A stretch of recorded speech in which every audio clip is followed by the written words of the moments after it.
Showing videos here of Iran when it blowed up, so let's go ahead and watch the video, shall we? Which is to erase this nuclear threat, right? From a regime that's constantly saying to America and to Israel. And from that perspective, Israel has been fighting America's war for a long time by acting as a buffer against all these Islamist jihadist groups, right? Because once Israel's down, obviously America's next. And so I think, in terms of the US's best interest, it's obviously in the best interest of the US to contain that nuclear threat, hands down. And anybody who says otherwise, I mean, at this point, it's just suicidal. Like, subscribe to the channel, hit the bell to get notifications anytime I go live and make a video. Y'all already know what to do. Let's get into this. From what was told to me in my notes is that you are a person who is supportive of Israel and you understand the conflict that's going on in Iran from being an Iranian or from Iran, and also the conflict that's going on in Gaza. So what's your thoughts on Israel's approach to the Islamic terrorists and the threat of Islam from Iran and also from Hamas in Gaza? So it's really important to see all of these things as connected. And since October 7th, this is exactly what I've been trying to show people. So let's just start with the Islamic Republic that's in Iran now. Okay, so this regime comes to power in 1979 through a revolution. And once this regime is established, it tells us that its foundational doctrine is to America, to Israel, and a desire to expand and export its revolution out to the rest of the world. So the entire world would be under something that's called, well, either a caliphate or an emirate. So this is it's another way of saying that the whole world would submit to Muslim rule. So in furtherance of it's something that's called Velayat Faqih. The Islamic Republic system is called Velayat Faqih. So in trying to export that out to the Middle East and the rest of the world, they engaged these proxies like Hamas, like Hezbollah in Lebanon, like Houthis in Yemen, right? And one of the main things that they need to achieve before they can establish this domination is the eradication of Israel, because Israel is the one Jewish state that disrupts the Islamic hegemony in the region, right? How are you gonna bring this entire Islamic region where you have this tiny Jewish state? That's a huge problem. So, and just like they say to the United States, because that's a huge problem to expand to the West, right? So their entire objective has been to destroy this Jewish state. That's why they created Hezbollah right on the border of Israel in Lebanon, and they had Hamas in Gaza right on the other border, right? And then you have the Houthis in Yemen, and they're all firing at Israel.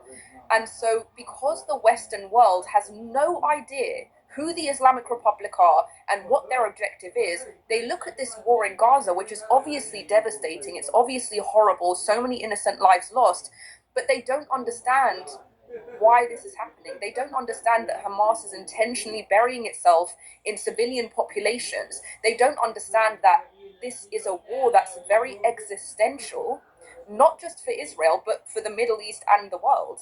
Let me tell you something. I believe with all of my heart that every life has value. That's why I proudly stand with Save the Storks.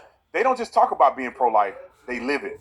They are Life Army, meeting women where they are and showing compassion, truth, and hope before it's too late. Right now, there are 108 mobile medical units or stork buses across the country reaching women before they make a devastating choice or attempt their own abortion. These buses offer ultrasounds, counseling, and real support, giving moms the chance to choose life. But the mission needs you too. We're raising $500,000 to build and place multiple stork buses in Charlie's honor, and each one will be named after Erica Kirk as they travel across the country fighting for life.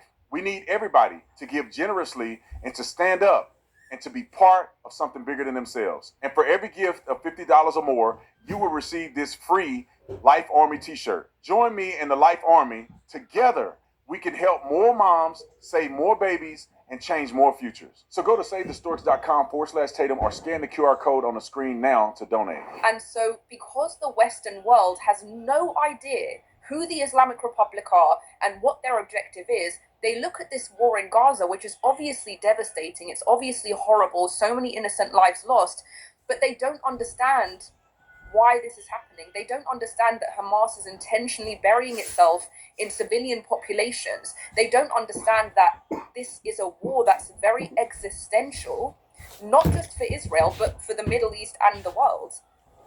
I'm glad you said that, because you kind of brought it in perspective for me, because it makes sense now why this is such a big issue and why Israel is fighting so hard against this. And I feel like in the West and in America, people are, and in my opinion, they're thinking that Israel will just have this this idea of trying to dominate the region, and they're doing it for nefarious reasons, when what you articulated is very clear to me, that they're trying to surround Israel. And there's been plenty of wars that have been fought proxy, and also Iran and Israel and Syria and Israel and all these wars that have been fought. And it makes sense because they are this little bitty country that's keeping, I guess, this Islamic terrorist group from containing the region, owning the Mediterranean Sea, and having all of that access.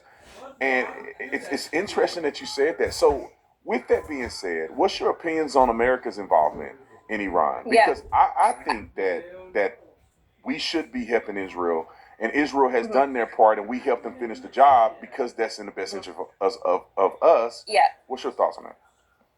Yes, so, and let me just back up what you're saying. When people say, oh, Israel is some, whatever, they think that they want to take over the entire Middle East, whatever, you have to look at Israel's history and see how many times it has engaged in peace treaties with other countries.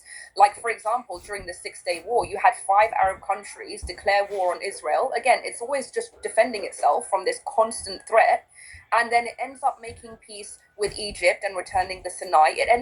It has peace treaties with the UAE, with other Arab countries, with Bahrain. It's always looking to make peace, except in the instance that it's constantly under attack by multiple actors at the same time, right?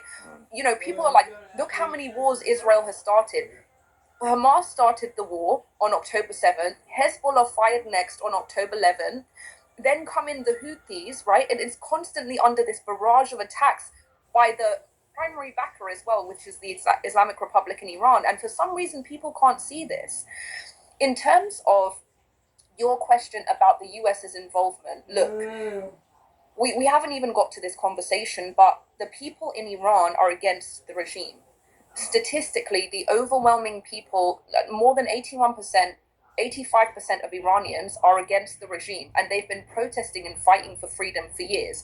For some reason, nobody has anything to say about that, because, of course, it's Islamophobic to criticize a regime that's hanging them from cranes. Like, what century are we in? What century are we in that every single day Iranians are being hanged for dissent? This is medieval torture. They're shooting out their eyes.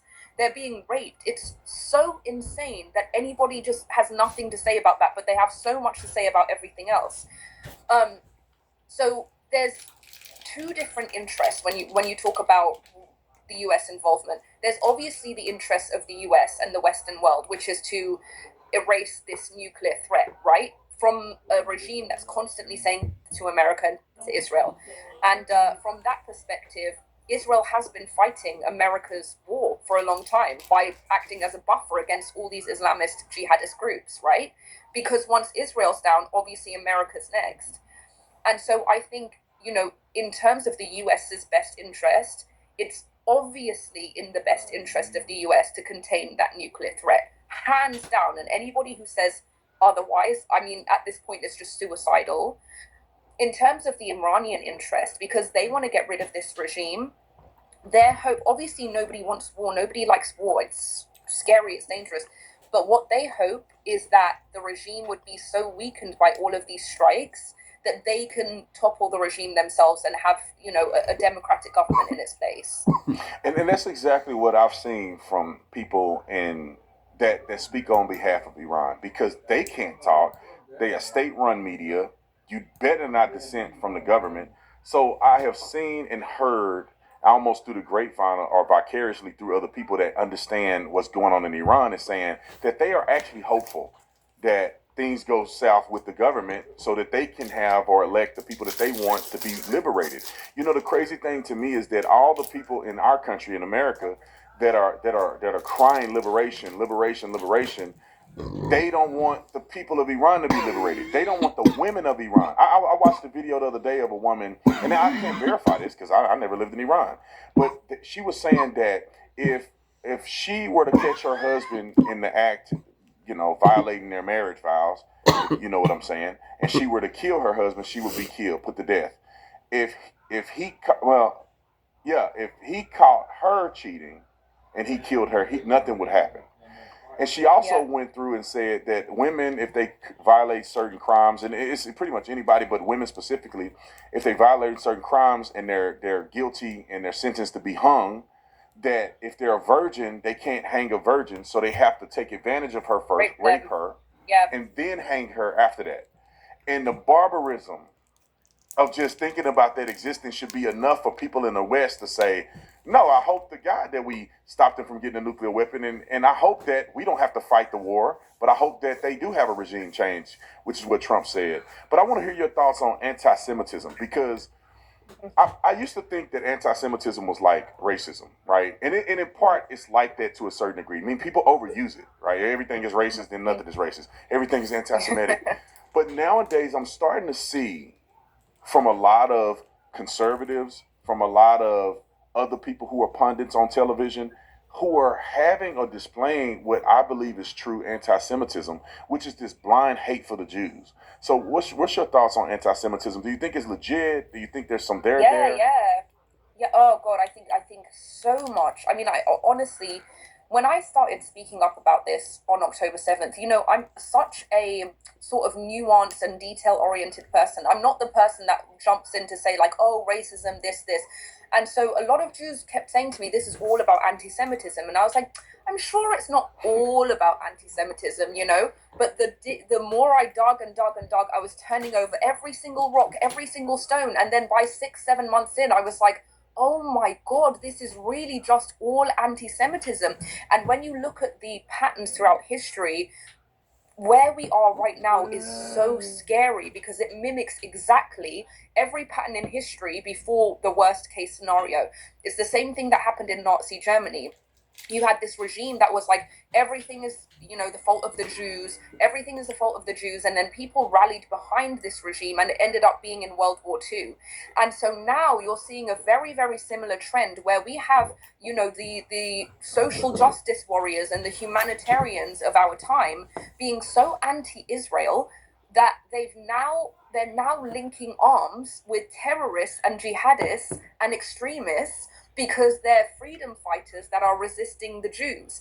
And so what we're seeing is exactly what's always happened in all of history.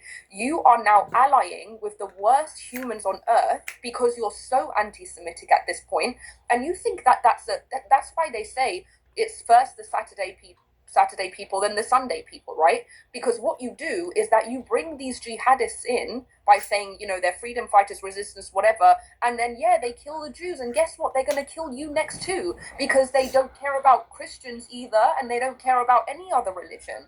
So what my primary fear of anti-Semitism is, yes, number one, it is a death cult that seeks to kill Jews, but it's also a death cult that kills us all next.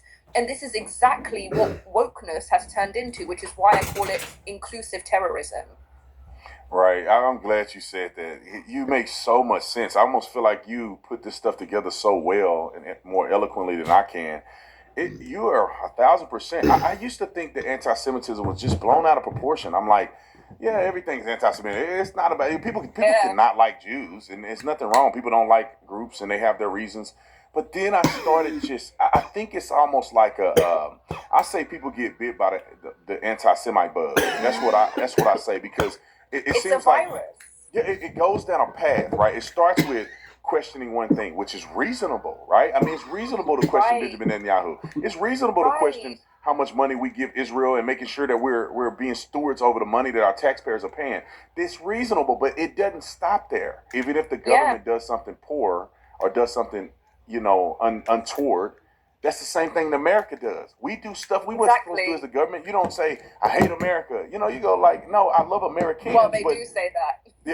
They do. They definitely do. And I think some of the people, and to be honest, I think some of the people in America that claim to be patriots are starting to turn on their own country.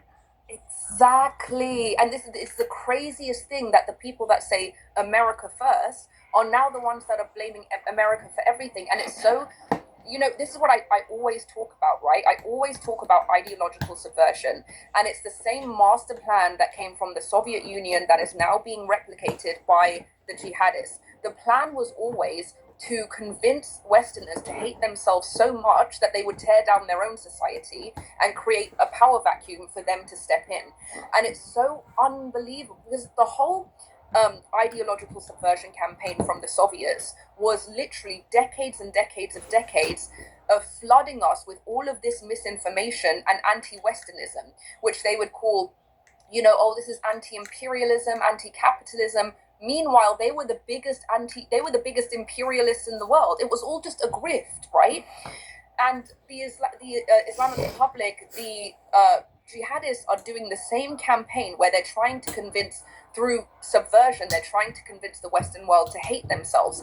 And so when people come out and they're like, the West is the source of all evil, the US is the source of all evil, it's like, have you ever left the US to know how much evil there is out there?